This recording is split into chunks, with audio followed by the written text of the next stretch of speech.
If you had invested $10,000 at the beginning of 2023 with NVIDIA, it would have been worth over $33,000 at the end of the year. Artificial intelligence is just now starting to impact jobs, and it's going to continue to expand and grow over the next decade.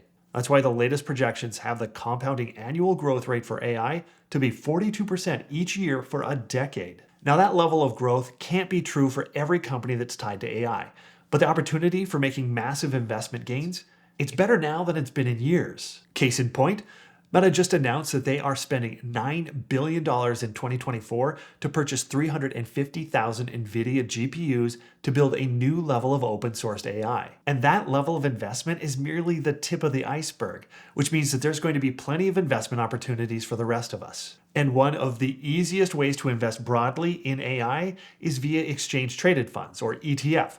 So in today's video, I'll cover the best AI ETF charged for growth over the next decade. And I qualify the term best based on past performance. You see, I created a weighted point system across all the different AI ETF that I could find, and I objectively showcase the top performers based on the past performance and how they rank with a score. And of course, there is no guarantee that past performance is going to equate to a sure thing for future performance, but I tend to leverage history as a strong guide for my own investments. And for any of you that are interested, I do have a link in the description below to all the different ETF that I considered for this video, and you can see how each of them ranked. Any ETF that had an overlap of 80% or more within their holdings, then I removed the lower ranked one from my list in order to eliminate any duplicate ETF. And I want to point out right away that I am not recommending that a person invest in every single one of these ETF. I know that I certainly won't, and I won't expect anyone else to.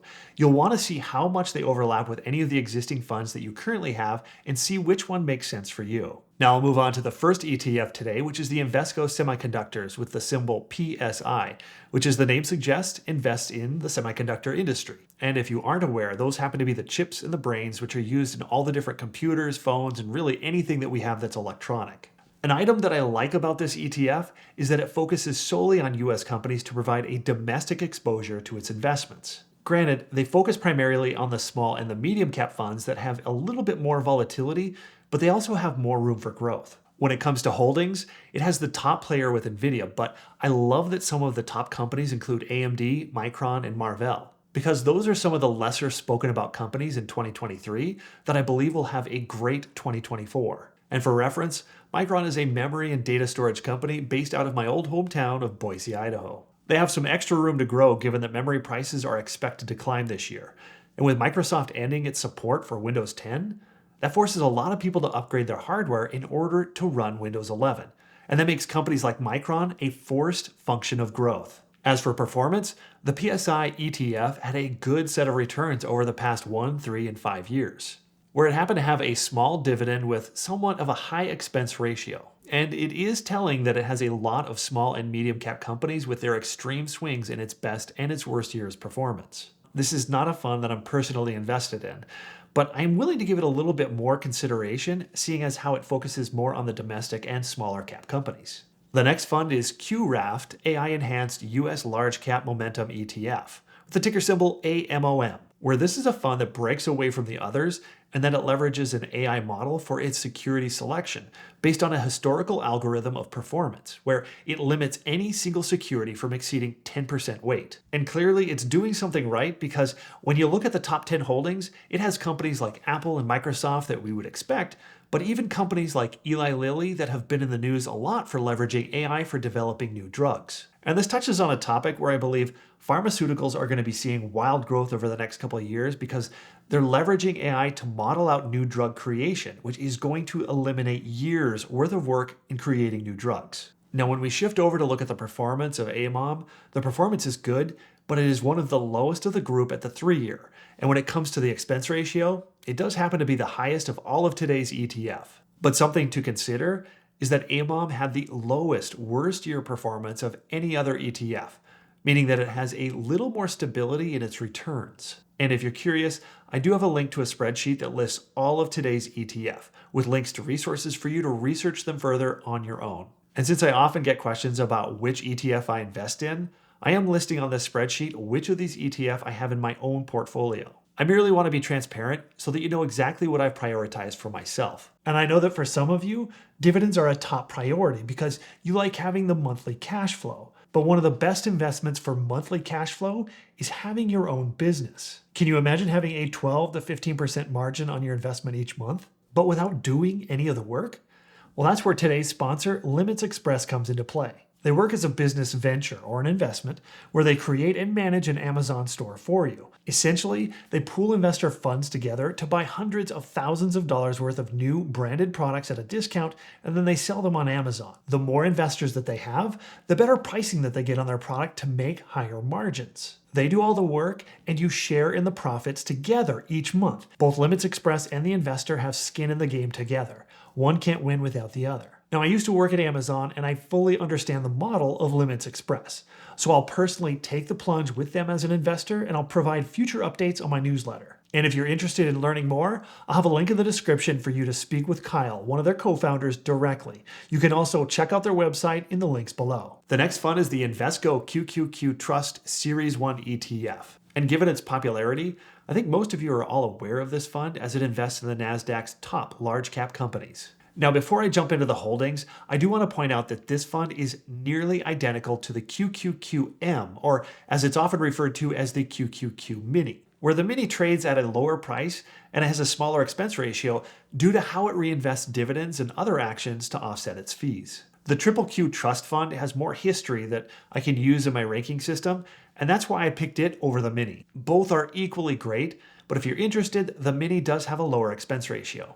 So let's take a hot minute to look at the holdings where �QQQ shines with the top holdings with the Magnificent Seven. But despite its popularity, it didn't rank in the highest in today's list due to its lower performance in the 1 year. But it's still a great fund. And when you look at the dividend and its expenses, it isn't in the top or the bottom, but it just sort of hangs out and chills right there in the middle. Now I'll move on to the next fund, which is Fidelity MSCI Information Technology Index with the symbol FTEC, where I'm sure that many of you have seen the power of Adobe's use of generative fill, and where they can literally change the shirt a person is wearing or add or remove objects in a photo and near instantaneously. They've also been touting how they're going to use AI in video editing, and I can assure you that is going to be a huge hit if it's successful. As for the FTEC fund's performance, it's mostly in the middle of the pack, but with those returns, it is doing extremely well, especially at that 5-year mark. And I do need to point out that this fund has the lowest expense ratio of the group, in case that is a priority for you. I do realize that I'm going to get a few questions from viewers asking why the Vanguard VGT fund wasn't included in today's list.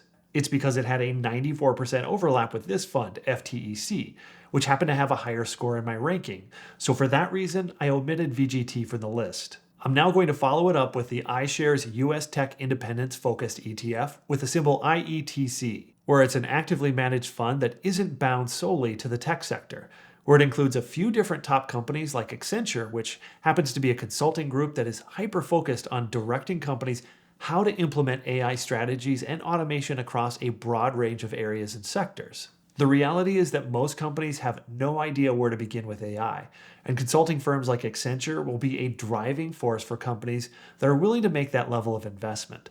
As for the IETC performance, it had a great return at the 1 year, and it's consistently beat the S&P 500 at each of the other different timeframes.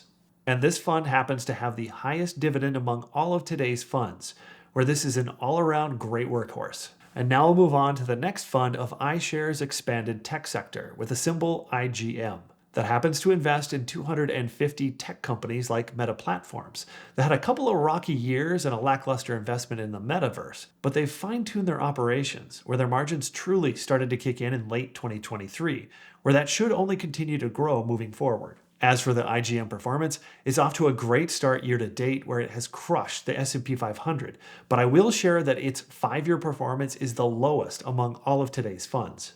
And it also has one of the lowest dividends of the group.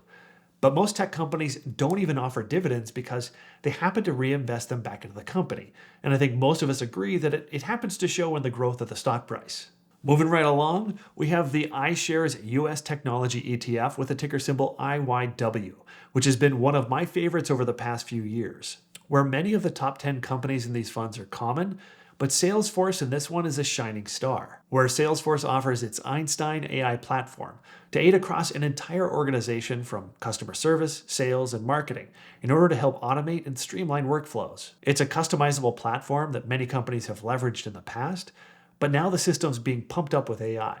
And in order to stay competitive, many companies will rely on the likes of Salesforce, where its own stock is up over 8% this year. And as for IYW, I'm thankful that it was in my basket of funds. But when it comes to the dividends, expenses, and other attributes, they just happen to be in the middle of the group with nothing really notable to point out. I'll keep moving on with the next fund of iShares Semiconductor ETF with the symbol SOXX. Or I know that you may recall that the first ETF of PSI was also a semiconductor ETF.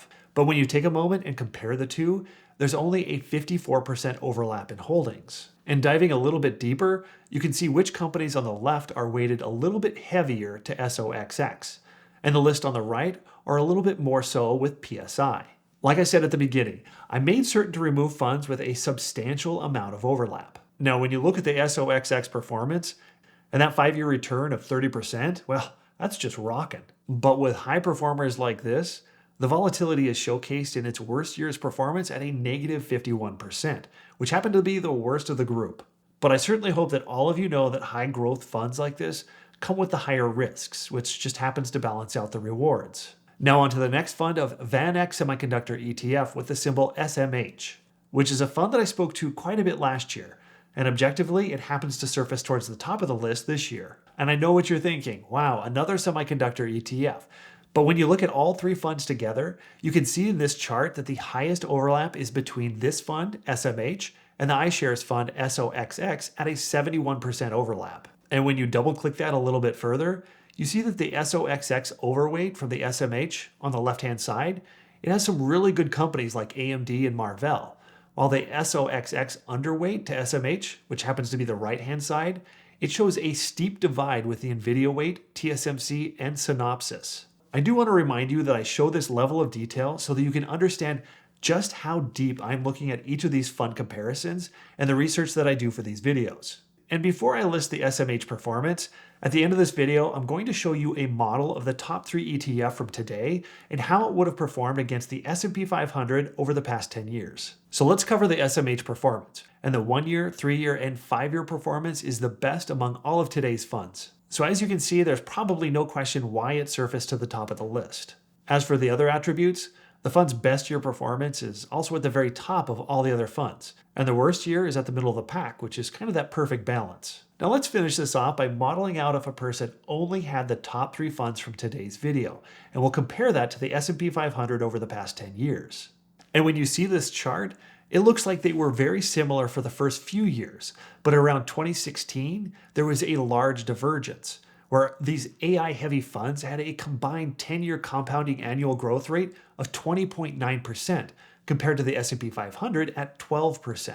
To help paint that picture, if you invested $10,000 total across the top 3 funds and compared that to $10,000 invested in the S&P 500 for those same 10 years, the S&P 500 would have netted you $31,000. But these top 3 ETF with a combined CAGR of 20.9%, it would have been over $66,000. And with the AI revolution that's happening right now, I think that the next 10 years are going to be equally as prosperous for these types of funds. Let me know in the comments below what you think of this list and the tools that I used in my comparison. And hey, don't forget I have a link to a spreadsheet down below that lists all the different AI funds that I used in my comparison. Thanks so much for watching.